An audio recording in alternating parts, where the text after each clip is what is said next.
이 시간 함께 은혜 나눌 하나님의 말씀은 에스겔서 37장 1절에서 6절의 말씀입니다. 에스겔서 37장 1절에서 6절에 하나님의 말씀을 봉독해 드립니다. 여호와께서 권능으로 내게 임재하시고 그의 영으로 나를 데리고 가서 골짜기 가운데 두셨는데 거기 뼈가 가득하더라. 나를 그 뼈 사방으로 지나가게 하시기로 본즉 그 골짜기 지면에 뼈가 심이 많고 아주 말랐더라. 그가 내게 이르시되 인자야 이 뼈들이 능히 살 수 있겠느냐 하시기로 내가 대답하되 주 여호와여 주께서 아시나이다. 또 내게 이르시되 너는 이 모든 뼈에 대하여 대언하여 이르기를 너희 마른 뼈들아 여호와의 말씀을 들을지어다. 주 여호와께서 이 뼈들에게 이같이 말씀하시기를 내가 생기를 너희에게 들어가게 하리니 너희가 살아나리라. 너희 위에 힘줄을 두고 살을 입히고 가죽을 덮고 너희 속에 생기를 넣으리니 너희가 살아나리라. 또 내가 여호와인 줄 너희가 알리라 하셨다 하라. 아멘.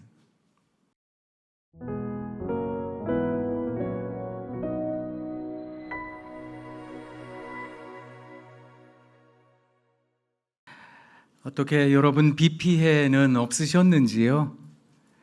가물어서 참 많이 어려웠던 마음이었는데 비가 오니 참 좋다 싶다가도 이게 하늘에 구멍이 뚫린 듯 그렇게 많이 오니까 이게 또 다른 피해가 있지 않나 그런 생각에 마음이 졸여지기도 했더랬습니다. 여러분 모두가 다 평강 누리셨는지 궁금합니다.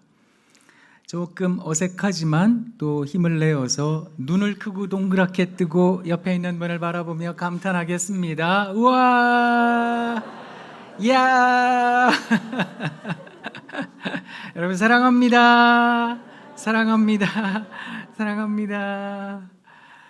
우리가 지난주에 6.25 한국전쟁 72주기가 되는 기념주일 맞이하면서 기억과 증언 속에서 한 분을 조명하기도 했더랬습니다. 김예진 목사님 말입니다. 지난 시간에 여러분들께 하나님 말씀 속에서 큰 메시지를 들으시면 좋겠다 그런 마음으로 말씀을 전하기도 했는데요. 우리가 살아가며 때로 연약한 무릎 일으켜 세워야 할 때 얼마나 버겁게 여겨지는지, 그런데 그런 우리들에게 하나님께서 들려주셨던 말씀이 일주일 내내 귓가를 맴돌기도 했더랬습니다. 너는 피투성이라도 살아있으라고 말입니다. 하나님 다 부서졌어요. 산산이 무너졌다고요. 다 갈기갈기 찢겼어요 라고 생각이 드시는 상황에서도 사랑하는 여러분, 그 하나님의 말씀을 꼭 기억하셔서 아무것도 아닌 인생이긴 하지만 별것 아닌 존재이긴 하지만 우리 주님께서 반드시 계획하시고 돌보시고 인도하실 것이라는 것을 믿고 그 능력의 하나님을 믿고 하루하루 살아내시면 좋겠습니다. 그렇게 말씀을 나누었습니다. 그래서 제가 여러분들께 윤동주 시인의 나무라는 시를 들려드리기도 했는데요. 나무가 춤을 추면 바람이 불고 나무가 잠잠하면 바람도 자오. 한 그루 나무 그깟 나무 대수겠습니까? 제가 아무리 흔들리고 잠잠하건 간에 무슨 세상에 변화가 있겠습니까? 그런데 그게 아니라고 시인이 우리들에게 가르쳐 주기도 한 겁니다. 그 한 사람이 아주 중요합니다. 그러니 여러분 살아가시며 나 별거 아닌데요, 나 아무것도 아닌데요, 저요 대단한 힘도 없고 가진 것도 별로 없고 아는 것도 별로 없어요, 남들이 생각하는 것만큼 두수 세수 앞을 보지도 못해요, 그런 생각이 드실지라도 꼭 살아내시면 좋겠습니다. 하나님께서 여러분을 반드시 사용하실 줄 믿습니다. 우리 지난 시간에 그 말씀을 생각하며 같이 부르고 싶은 찬양이 있는데요, 우리가 너무나 잘 아는 찬양입니다. 약한 나로 강하게 우리 같이 한번 불러보도록 하겠습니다. 1절만 좀 불러보도록 하겠습니다.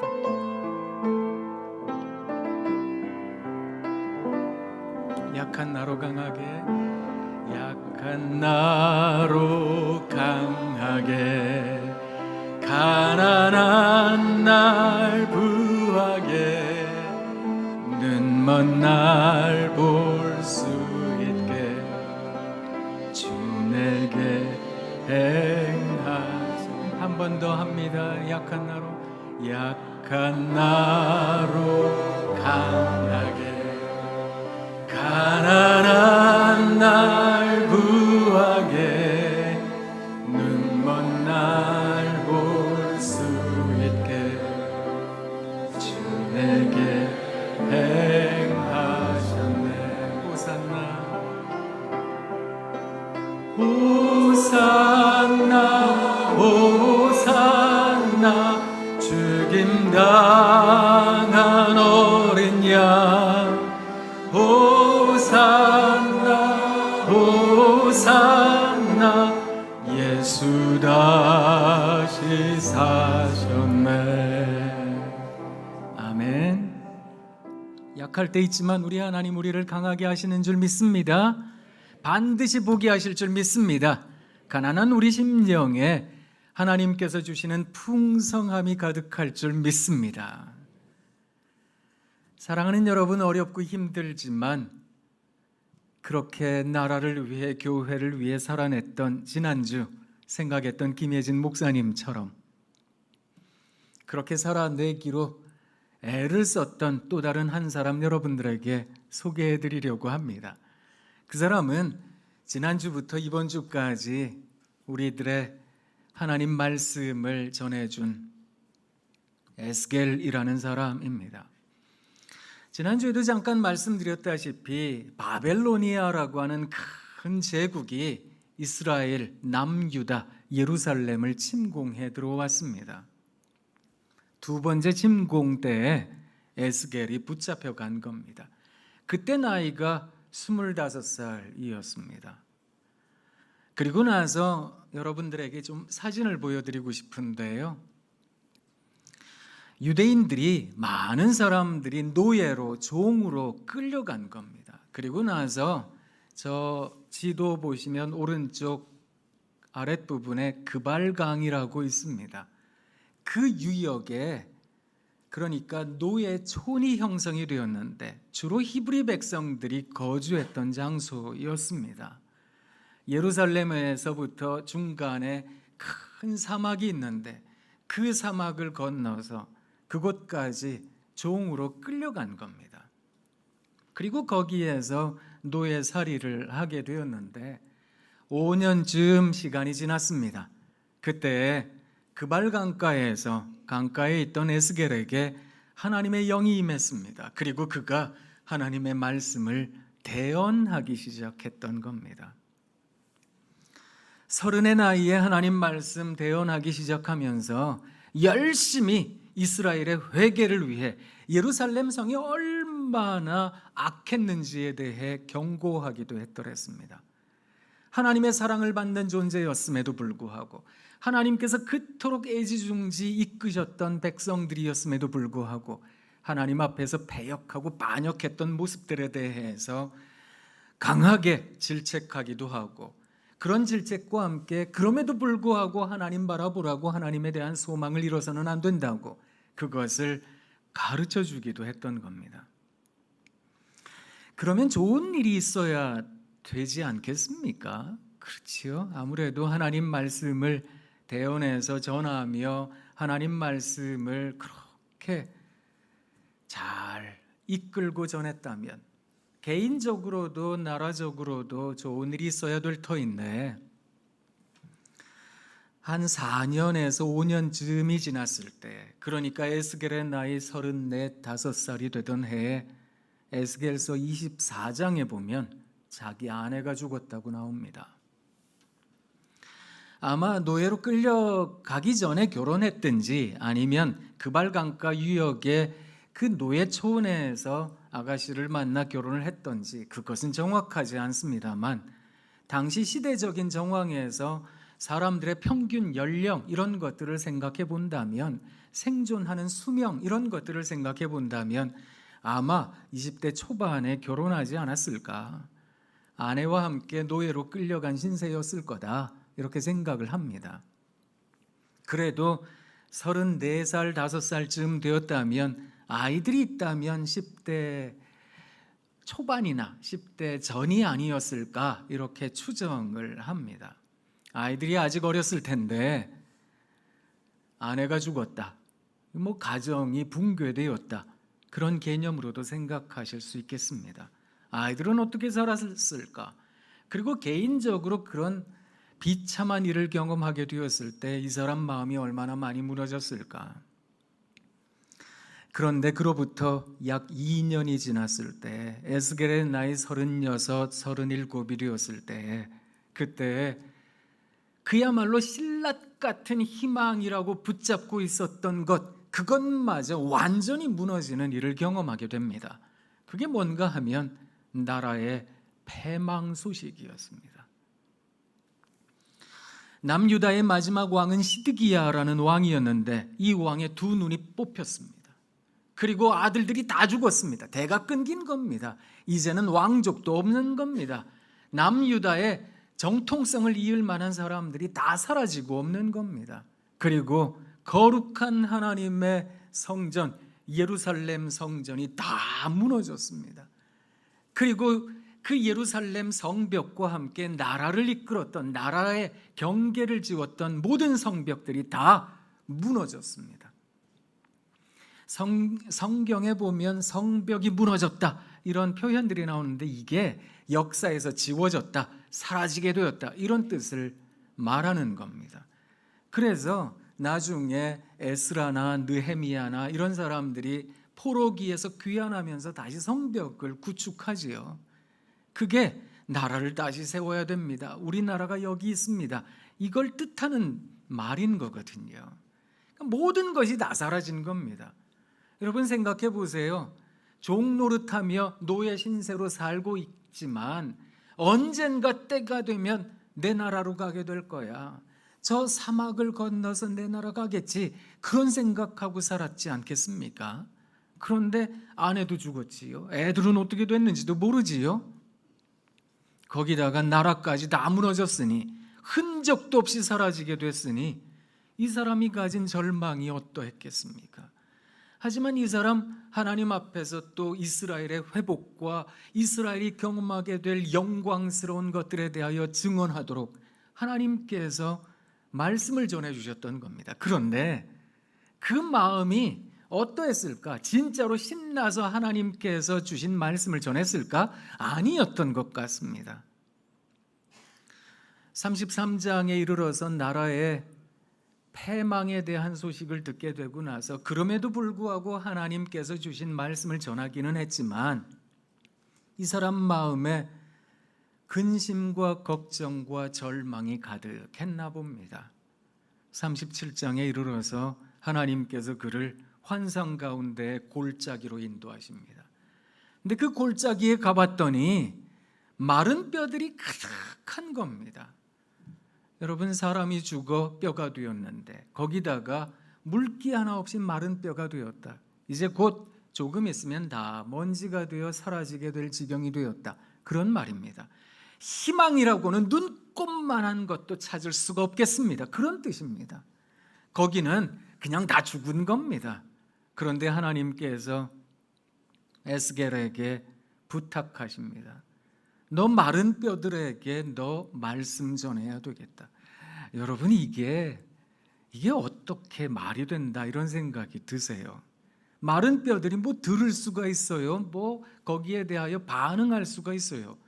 아무것도 못하는 거잖아요. 그냥 죽어있는 마른 뼈들인데. 그런데 너 그 뼈들에게 하나님께서 너희들을 살리실 거라고, 너희는 살아나리라, 그 말씀을 전해라. 그리고 너희가 살아나게 되는 것은 하나님께서 하나님이심을 보이시는 일임을 기억하라고, 그것을 네가 이 마른 뼈들에게 전해야 되겠다, 그렇게 말씀을 주셨던 겁니다. 여러분 같으면 어떻게 대답하시겠습니까? 그런데 이 에스겔이라는 사람이요, 이 사람 마른 뼈들을 눈으로 보고 그 장소에 서 있으며, 비록 환상 가운데지만 그게 너무나 사실적이었다는 건데요, 그런데 그곳에다 대고 말할 수 있을까? 3절 말씀을 가만히 보시면, 인자야 이 뼈들이 능히 살아날 수 있겠느냐 하나님이 물어보셨습니다. 우리가 가지고 있는 경험, 우리가 가지고 있는 지식, 우리가 가지고 있는 그 대단하리만치 느껴지는 내가 가지고 있는 어떤 힘, 이런 것들로는 이건 뭐 답이 없는 거지요. 답이 없습니다. 이렇게 대답했어야 됐을 텐데, 에스겔이요, 그 순간에도 이 사람 마음에는 신라 같은 희망이 여전히 살아있었나 봅니다. 어떻게 대답했는가 하면, 주 여호와여, 주님께서 아십니다. 이렇게 대답을 했던 겁니다. 내가 가진 생각으로는, 내가 가진 지성으로는, 내가 가진 경험으로는 도저히 길도 없고, 어떻게 하면 이 뼈들이 살아날 수 있을까? 그건 도저히 감히 상상이나 할 수 없는 것들이지만 우리 주님 아시잖아요. 이렇게 대답했던 겁니다. 저는 그런 마음이 참 귀하다, 그런 생각을 합니다. 사랑하는 성도 여러분, 우리 찬양대 찬양의 가사처럼 우리에겐 계획도 없고 우리에겐 능력도 없지요. 생각해보면 그냥 무시당해 마땅한 존재일런지도 모르겠습니다. 나 같은 존재예요. 죽어 없어져도 세상이요, 눈 하나 깜짝 안 할 거다, 그런 생각하실 수 있으실 겁니다. 그런데 성경은 우리들에게 끊임없이 가르쳐 줍니다. 에스겔의 입을 통해서 하나님 말씀하고 계시는 겁니다. 피투성이라도 산산조각 났다 할지라도, 갈기갈기 찢겼다 할지라도 너 살아있어야 돼. 내가 너 반드시 살릴 테니까, 그것을 극명하게 나타내 보여주는 말씀인 겁니다. 마른 뼈들에게 너희는 살아나게 될 거다. 하나님의 말씀이 들렸던 겁니다. 실제로 우리는 읽지는 않았습니다만 7절 이하에 보면 에스겔이 마른 뼈들에게 말씀을 전합니다. 저는 그 모습 속에서 우리가 어떻게 살아야 될까, 그것에 대해 다시 한번 생각해 보게 되었습니다. 오늘은 기독교 절기로 따지자면 맥추감사절입니다. 보리맥, 추수할 추 써가지고 보리를 추수하는 감사절기입니다. 그런 뜻입니다. 이건 추수감사절과는 좀 다른 겁니다. 근데 이 교회력에서 7월 첫째 주일 맥추감사절을 보내면서 우리에게 감사할 게 있을까? 상반기를 보내고 이제 하반기 남은 6개월을 보내며 우리는 무엇을 하나님께 찬양하며 감사할 수 있을까? 이리 생각해봐도 다 막혔고 저리 생각해봐도 다 무너졌다고 생각하세요? 그때 우리 하나님의 말씀을 꼭 기억하시면 좋겠습니다. 마른 뼈라 할지라도, 다 죽었다고 사람들이 포기한다 할지라도, 아니요, 한 번 더 우리 하나님 주신 그 믿음 가지고, 주님 아시잖아요. 주님께서 살아계시잖아요. 그 믿음 갖고 또 한 번 더 살아내시는 여러분 되시길 부탁드립니다. 문이 닫히면, 벽에 있는 문이 잠기면 문도 벽이 되지요. 그런데 여러분 가만히 생각해 보세요. 벽이 된 문이 있어야 먹고 사는 사람이 있습니다. 열쇠 수리공 말입니다. 그렇지요?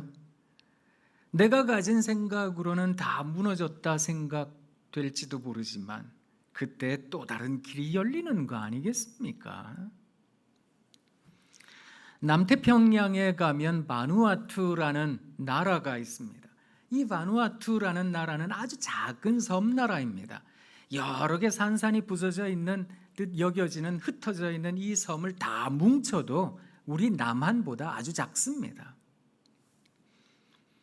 호주에서부터 비행기 타고도 몇 시간 가야 되는 남태평양에 덩그러니 있는 이 섬나라, 거기는 부족 국가처럼 되어 있어서 많은 사람들이 여전히 고대 부족 국가의 모습을 하고 살아가기도 한다, 뭐 그렇게 얘기를 합니다. 새까만 몸에 아이고 뭐 걸친 거라고는 별거 없는 아주 키도 작고 왜소한 모습의 그 사람들. 근데 이 사람들이 왜 세상 사람들에게 주목받는지 아세요? 세상에서 가장 행복한 나라 1등이랍니다. 아니 그렇게 가난한 나라가, 그렇게 뭐 별 볼 일 없는 나라가 뭐가 그렇게 행복해서 이런 생각이 드시지요? 그래서 이 나라 사람들을 하찮게 여겼던 한 유럽 청년이 이 바누아투에 가가지고 그 마을에 있는 사람들에게 아유 뭐 너무 왜소하고 그러니까 뭐 달리기는 잘할 수 있겠느냐고 그랬더니 한 마을 청년이 아니 내가 우리 마을에서 달리기를 제일 잘한다고 그럼 한번 달려볼까? 그래서 여기서부터 저기까지 선을 그어놓고 이제 유럽 청년과 바누아투 부족 청년이 둘이 막 뛰기 시작을 한 겁니다. 우리가 충분히 가늠하듯 유럽 청년이 훨씬 더 키가 크고 등치가 좋고 그러니까 훨씬 더 빨리 목적지에 도착해서 유럽 청년이 막 내가 이겼다고 좋아했답니다. 근데 보니까 이 바누아투 청년은 아직 반도 못 왔다는 거예요. 근데 달리는 모습을 보니까 이게 우스꽝스러운 겁니다. 어떻게 달렸는가 하면 막 춤을 추면서 막 율동을 하면서 막 뛰어가더라는 겁니다. 그 목적지에 다다르더니 이 청년이 자기가 이겼다고 막 얘기를 하더라는 거예요. 그 유럽 청년이 보기에는 말도 안 되는 얘기잖아요. 내가 먼저 들어왔는데 네가 진 거라고 그랬더니 아니 내가 더 잘 달렸다 그러는 거예요. 그럼 뭐가 잘 달린 거냐? 그랬더니 내가 더 아름답게 달리지 않았느냐고. 내가 더 아름답게 막 달렸다고 막 이러면서 달렸다고 좋아하는 겁니다. 사랑하는 여러분, 우리의 관점이 무엇일까? 나는 내가 가지고 있는 생각, 내가 가지고 있는 기준, 내가 가지고 있는 삶의 모양, 이것이 무너지면 끝장났다고 생각할 때가 많거든요. 근데 과연 끝장난 것일까요? 바로 그 순간 하나님께서 역사하시는 시간이 아니겠습니까? 하나님은 어느 순간 언제 그의 참모습이 드러나게 되는 걸까요? 그는 창조주 하나님이시니 아무래도 모든 것이 다 무너졌다, 아무것도 안 보여요, 이런 순간에 그 하나님께서 역사하시는 것이 아닐까. 그러니 마른 뼈가 가득한 곳에서 하나님께서 에스겔에게 말씀하셨던 겁니다. 너는 이 뼈들에게 대언해서 너희는 살아있으라, 살아나라고 그렇게 말하라고. 그래서 내가 하나님인 줄을 이 뼈들이 나중에 알게 될 거라고. 우리 하나님 스스로가 하나님이심을 나타내기 위해 우리와 같은 인생을 반드시 사용하시는 줄 믿습니다. 박경용이라는 시인이 계세요. 이분 아동문학가세요. 이분이 귤 한 개라는 시를 쓰셨거든요. 그 귤 한 개. 근데 사실 이분 40년생이신데다가 이북 출신이라서 북한 말도 잘하고 그러시는데, 제가 이 귤 한 개라는 시를 지난 주간 내내 속으로 생각했거든요. 그러다가 귤이 한 봉지 생겨가지고 이 귤을 4개를 남겨놓고 1부 때 1개 보여드리고 먹고 2부 때 1개 보여드리고 까먹고 그러려고 생각했는데 그냥 배고파서 다 까먹었어요, 주중에. 그래서 못 들고 왔는데요. 제가 시를 좀 읽어드리도록 할게요. 화면 한번 보세요. 귤 한 개가 방을 가득 채운다. 짜릿하고 향깃한 냄새로 물들이고, 이 향깃이라는 말도 북한 사투리래요. 양지짝, 이것도 북한 사투리인데, 양지짝은 왜 햇볕이 잘 드는 그쪽, 양지 쪽, 그쪽에 환한 빛으로 물들이고 사르르 군심 도는 맛으로 물들이고 귤 한 개가 방보다 크다. 이거 그럴듯하지요? 그지요? 귤 한 개요. 그냥 귤 한 개예요. 그런데 가만히 보니 색감으로 환하게 밝히고 그 냄새로 우아하게 그렇게 우리들의 마음에 어떤 점을 찍듯 향기로 우리를 일깨우고 그리고 맛으로 우리를 일깨우고 깨우치니 여러분 귤 한 개가 방보다 크지요? 좋은 사람 하나 있다는 거 그건 세상을 바르게 이끄는 것이 아닐까 그런 생각을 합니다. 눈에 보이는 세상이라고는 다 마른 뼈밖에 없습니다. 이것도 아니고 저것도 아니고 애들 보면 당신은 말 안 듣기 위해 태어난 사람, 애들 보면 당신은 사고 치기 위해 태어난 사람 그런 생각이 들기도 하니까 이거 뭐 가슴 치고 눈물 흘리고 왜 이러나 나는 맨날 하나님 나한테 주신 귀한 선물이라면서요. 그런데 이 선물이 왜 날 이렇게 힘들게 해요? 막 이렇게 생각이 들기도 하잖아요. 근데 그때 또 한 번 더 힘내셔야죠. 자, 뭘 뜻하는지 아시죠? 눈을 크고 동그랗게 뜨고 옆에 있는 분을 바라보며 또 감탄하겠습니다. 우와, 이야, 우와. 아이고.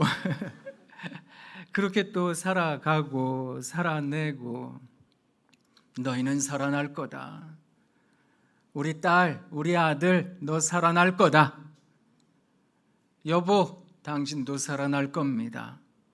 집사님, 우리 성도님, 살아날 겁니다. 그것을 전할 수 있는 우리들이면 참 좋겠습니다. 그것을 전해주기 위해서 우리 예수님께서 이 땅에 오신 겁니다. 우리 예수님께서 사셨던 세상이나 우리가 지금 살고 있는 세상이나 마음 무너지기는 매 한 가지 세상이잖아요. 그런데 그런 세상을 살면서 우리 주님께서는 천국을 그렇게 발견하셨다니까요. 얘들아, 내가 하나님 나라를 어떻게 얘기해야 될까? 여러분, 하나님 나라를 뭐에다 비유해야 될까요? 저기 보니까 어떤 사람이 씨를 뿌리는데 더러는 길가에 떨어지고 더러는 돌짝밭에 더러는 가시덤불에 떨어지네요. 근데 어떤 씨들은 옥토에 좋은 밭에 떨어지네요. 하나님 나라는 저런 특징을 갖고 있는 거예요. 아이고, 가만 보니까 어떤 여자가 가루 서말 속에 누룩을 넣네요. 이야, 하나님 나라가 저런 모습을 갖고 있는 겁니다. 저기는 지금 혼인잔치가 열리고 있는데요. 여러분 보세요. 하나님 나라는 저런 것 같은 거예요. 이야, 밭에 감추어진 보석이 있다고 한번 생각해 보세요. 이 사람이 그 밭을 사서 그걸 가지려고 하지 않겠습니까? 하나님 나라는 저런 특징이 있는 거예요. 사람들에게 하나님 나라에 대해서 말씀해 주셨던 겁니다. 우와, 여러분 이걸 일컬어 긍정주의라고 말하지 않습니다. 이것을 일컬어 복음주의라고 하는 겁니다.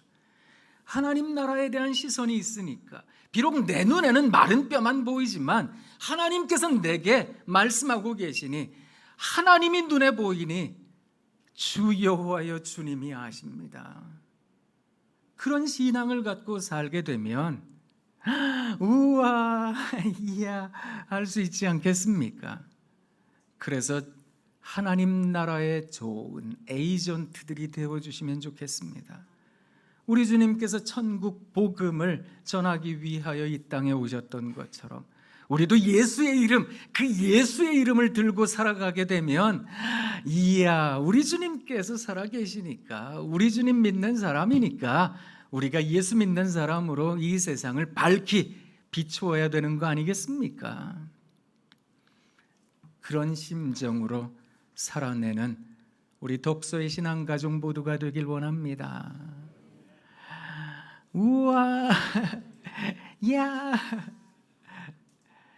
아유, 저만 보지 마시고요. 이제 또 한번 해볼게요. 자, 이제 앞뒤 옆에 있는 연습하는 거예요. 원래 교회는 연습하는 데예요. 자, 해보겠습니다. 우와, 야, 아이고 와 그래 야 그러지 마시고요. 진심을 담으셔야 돼요. 이제 이거를 댁에 가셔서 댁에 가셔서 하셔야 됩니다. 여러분 배우자에게. 아이고 참 지질이 또 말도 안 듣지요. 또 애들에게 아이고 맨날 가슴 아프지요. 그런데 또 가서 우와 야 너희는 살아나리라. 너희는 살아날 거다. 이걸 또 전하고 증거하고 살아내는 약한 나로 강하게 가난한 날 부하게 눈먼 날 볼 수 있게 하시는 그 주님 바라보며 또 살아내는 연약한 무릎 일으켜 세울 줄 아는 그래서 더 이상 일어날 힘이 없습니다 하는 우리들을 다시 일으켜 세우는 이 말씀 부여잡고 살아내는 여러분 되시길 부탁드립니다. 기도하겠습니다. 하나님 참 고맙습니다. 우리 사랑하는 독소의 신앙 가족들이 여기에 있습니다. 하나님 바라보며 언제나 기쁨을 누릴 수 있도록 은총도 해 주옵소서.